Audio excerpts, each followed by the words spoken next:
Hello बच्चों, मैं जयनाथ राही, विज्ञान शिक्षक। बच्चों, परीक्षा कक्ष में ध्यान देने योग्य कुछ बिंदु हैं जिसको आप अच्छी तरह जान लें, क्योंकि परीक्षा देते समय कुछ बच्चे इन बातों का ध्यान नहीं देते हैं, इसीलिए परीक्षा में उनके कम मार्क्स आते हैं। तो यहाँ हम बारी बारी से देखेंगे कौन कौन से बिंदु हैं जो परीक्षा कक्ष में महत्वपूर्ण योगदान देते हैं। नंबर 1, परीक्षा देते समय सर्वप्रथम प्रश्न पत्रों को ध्यानपूर्वक पढ़ें। बोर्ड परीक्षा में आपको समय दिया जाता है कि आप अच्छी तरह उस प्रश्नों को पढ़ें। लगभग 15 मिनट का समय बोर्ड परीक्षा में दिया जाता है। दूसरा है, परीक्षा में प्रश्नों को खंडवार हल करें। जब आप प्रश्न को हल करने की तैयारी करें तो खंड बाई खंड करें। जैसे खंड क का सब प्रश्न करने के बाद ही कोशिश करें कि खंड ख करें या ग करें।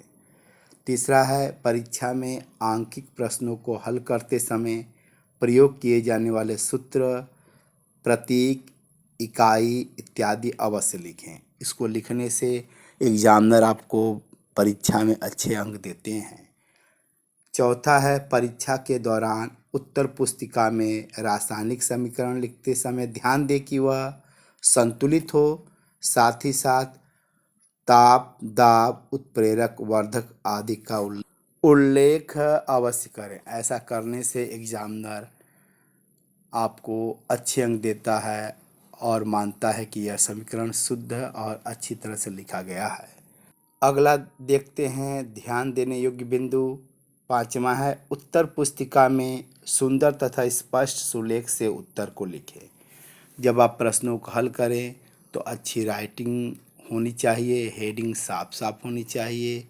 जो भी अच्छा लिखें वो शुद्ध मात्रा होना चाहिए उसका, और अच्छा लेख होना चाहिए। अगला बिंदु देखते हैं 6वां, शीर्षकों को लिखने के लिए काले तथा नीले स्केच पेन का प्रयोग करें। बच्चों, जब भी आप हेडिंग डालें उसमें कोशिश करें कि स्केच पेन का इस्तेमाल करें। यदि स्केच पेन का इस्तेमाल नहीं करना चाहते हैं तो मोटे काले बाल पेन या नीले बाल पेन का प्रयोग कर सकते हैं। 7वां, चित्र बनाते तथा नामांकन हेतु रंगीन पेंसिल का प्रयोग कर सकते हैं।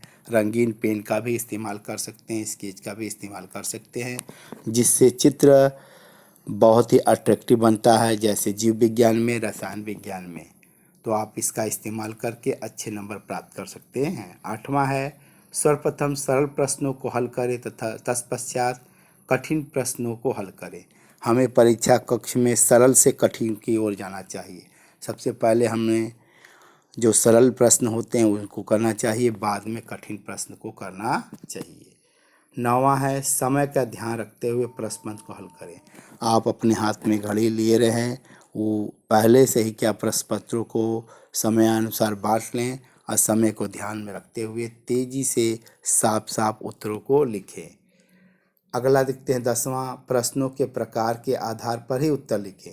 जैसा प्रश्न पत्र में क्वेश्चन पूछा गया है उसी के हिसाब से अपना आंसर सटीक लिखें।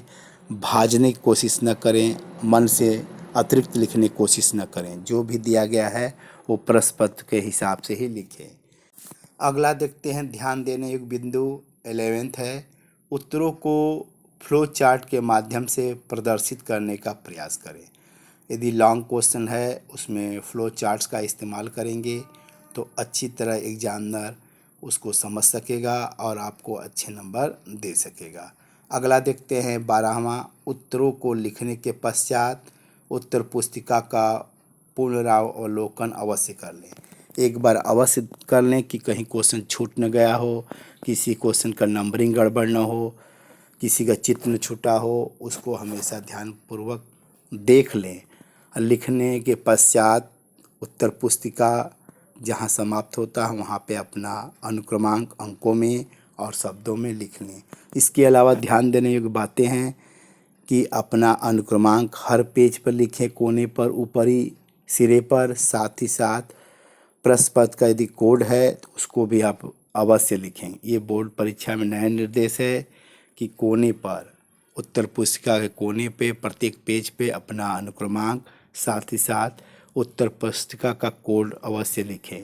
बच्चों, यदि इन बातों का आप ध्यानपूर्वक मनन करेंगे और परीक्षा के दौरान ध्यान देंगे तो हर विषयों में आपको अच्छे अंक प्राप्त होंगे। इसके अलावा विशेष ध्यान देने योग्य ये बात है कि उत्तर पुस्तिका का जो पहला जो पृष्ठ है ऊपर, सबसे पहले ऊपर ध्यानपूर्वक अपने प्रवेश पत्र के अकॉर्डिंग अनुक्रमांक को ध्यानपूर्वक अंकों में और शब्दों में भर लें। इसके अलावा विषय का नाम, विषय का कोड भी भरा जाता है। जैसे कि हाई स्कूल में ओमार सीट है, उसके ऊपर विषय का जो कोड है, जो ब्रैकेट में अल्फ़ाबेट में कुछ लिखा रहता है, जैसे XY लिखा है, ZA लिखा है, उसको ध्यानपूर्वक भरें।